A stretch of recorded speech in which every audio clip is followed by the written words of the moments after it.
आफ्ताब ने किया, वैसे ही हर लड़की के साथ कभी लड़कियां सूटकेस में पाई जाती हैं, तो कभी पुल के नीचे, तो कभी गटर में पाई जाती है। तो इस पर आप सबका क्या राय है? मैं चाहती हूँ कि कानून इस चीज़ को लेकर बहुत स्ट्रिक्ट हो, क्योंकि पहले भी बहुत सारे घटना हमारे भारत देश में हो चुकी है, जैसा कि बाहर के देशों में नहीं है। तो इस चीज़ को आप देखिए, सबसे ज़्यादा रेप केस का राजस्थान में होता है।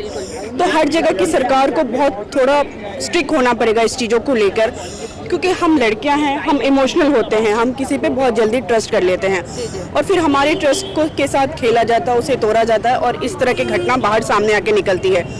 तो वी शुड फील सेफ। तो अगर हमारी सरकार कुछ स्ट्रिक्ट, इसको कड़ी से कड़ी सजा मिलनी चाहिए, जिससे कि हमें आगे ऐसी घटना ना सुनने को मिले। सर, आप क्या कहना चाहेंगे? मैं ये कहना चाहूँगा कि जैसे मैंने पहले भी बात की है कि हमें इन सब चीज़ों की डेप्थ में जाना पड़ेगा, हमें एजुकेशन सिस्टम में जाना पड़ेगा, हमें लोगों से ये बात करनी पड़ेगी, बच्चों को बताना पड़ेगा कि जो मेंस है वुमेन आर इक्वल। बचपन से ही लड़कियों को कमज़ोर बनाया जाता है और लड़कों को ये पढ़ाया जाता है कि दे आर स्ट्रॉन्ग, और स्ट्रॉन्ग के कारण हम ये सोचते हैं कि लड़कियाँ कमज़ोर, उनका कुछ भी फ़ायदा उठा ले तो चलता है। तो वही है, पहले तो पेरेंट्स और टीचर्स को सिखाना चाहिए, और जब बच्चे बड़े हो जाते हैं, आई नो कि relationship is a need for everyone, जैसे श्रद्धा के साथ वो किसी रिलेशनशिप में थी, बट पेरेंट्स को ऐसे लेट गो नहीं करना चाहिए। उनको जाके बच्चों पे ध्यान रखना चाहिए कि अगर बच्चा किसी के साथ रिलेशनशिप में है तो कौन है, क्या है। अगर बच्चा आपके खिलाफ भी है फिर भी उस पर ध्यान रखना चाहिए, ताकि ऐसी चीज़ कभी क्राइम कमिट ना हो। तो ये तो डेप्थ हुई, और बाकी तो जुडिशरी है, हमें कुछ ऐसे स्ट्रिक्ट लॉज बनाने चाहिए सोसाइटी के अंदर, ताकि अगर ये कुछ क्राइम कोई कमिट भी करे और सबूत उसके खिलाफ मिलते हैं, जैसे इसके खिलाफ सबूत भी मिले हैं, प्रूफ भी हो चुका है, तो ऑन द स्पॉट उसको डेथ पेनल्टी हो, ताकि ये क्राइम कम हो। क्योंकि आज ये है, कल क्या पता और कहीं रेप हो रहा होगा और कल फिर से न्यूज़ आ जाएगी। तो जैसा कि आपने बताया कि हर लड़कियों को माँ बाप को सुरक्षित रखने चाहिए, तो माँ बाप तो यहाँ तक ठीक है, लेकिन आप लोग, कुछ लोग कह रहे हैं कि लड़की की भी गलती है, श्रद्धा की भी गलती है, आफ्ताब की भी गलती है, तो इसमें आप कितना एग्री करते हैं? वेल, डेफिनेटली मानूंगा कि श्रद्धा की गलती हो सकती है, बिकॉज लड़की बहुत वल्नरेबल होती है और सेंसिटिव होती है अगर किसी प्यार चीज़ किसी भी चक्कर में हो।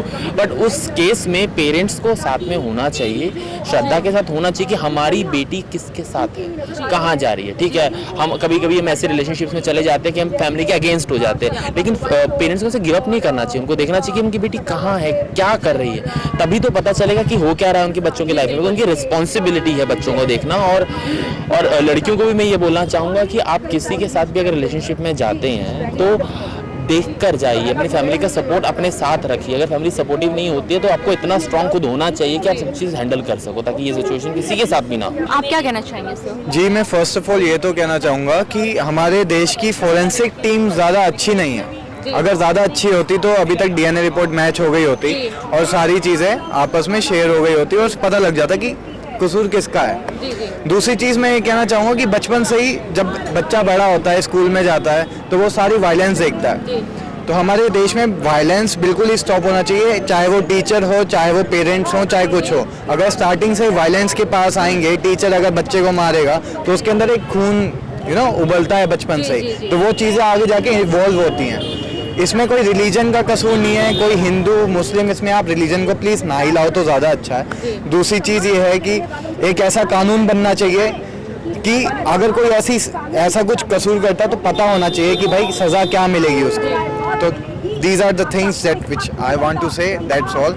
आई थिंक हमारी जो देश की जनता है वो इस बात को सुनेगी और जानेगी, और मैं चाहता हूँ कि जल्द से जल्द एक रिपोर्ट निकाली जाए, एक पूरी कम्युनिटी बिठाई जाए जहाँ पे ये सब चीज़ें डिस्कस हों और जल्द से जल्द सॉल्यूशन मिले।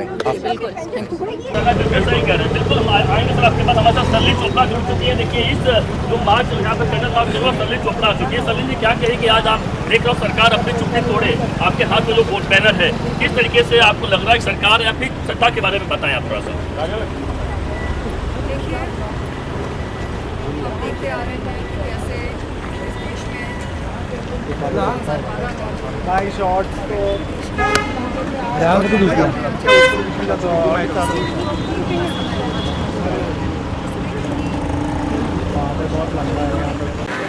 इसलिए नहीं क्योंकि उनका समय इसलिए क्योंकि कुछ दरिंदों ने उनका यौन शोषण किया और साथ ही उनके साथ लोग इस वक्त यहाँ पर देख रहे हैं, प्रोटेस्ट कर रहे हैं। सरली जाने सरली क्या कहेंगे?